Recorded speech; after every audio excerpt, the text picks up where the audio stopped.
வணக்கம். மீண்டும் நேயர்களுடன் சந்திப்பதில் மிக மகிழ்ச்சி அடைகிறேன். Doctor A Suresh Venkatachalam, SLV hospital, Ramanathapuram, Coimbatore. இந்த முறை நாம் மலக்குடல் புற்றுநோயை பற்றி பேசுவோம். மலக்குடல் புற்றுநோய் இப்பொழுது மிக அதிகமாக காணப்படுகிறது. இந்த காணொளியின் நோக்கமே எப்படி புற்றுநோய் வருவதை ஆரம்ப நிலையில் கண்டறிவது, அதற்கான ஒரு விளக்க உரை தான் இது. மற்றபடி அதை எவ்வாறு வைத்தியம் செய்வது, ட்ரீட்மெண்ட் செய்வது என்பதை பிறகு பார்ப்போம். மலக்குடல் புற்றுநோய் ஆசன வாயிலும் வரலாம்.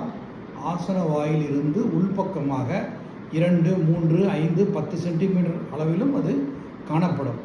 எதுவாக இருந்தாலும் சரி, மலக்குடல் புற்றுநோய் வருவதற்கு ஆரம்பத்தில் மலம் செல்லும் பொழுது இரத்தம் கலந்திருந்தால், இரத்தம் என்றால் சிவப்பாக தான் இருக்க வேண்டும் அவசியம் இல்லை, கருப்பாகவும் வரலாம்.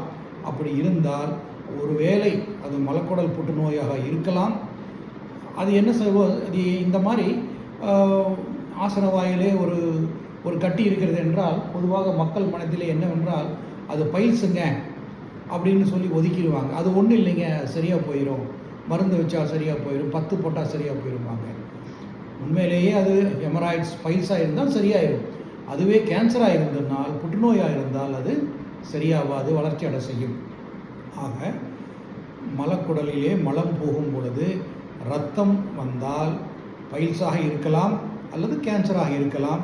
எதற்கும் முன்ஜாக்கிரதையாக வருமுன் காப்போம் என்ற கோட்பாட்டின்படி உடனே அருகில் உள்ள மருத்துவரை அணுகி கொலனோஸ்கோப்பி செய்து கொள்வது மிகவும் அவசியம்.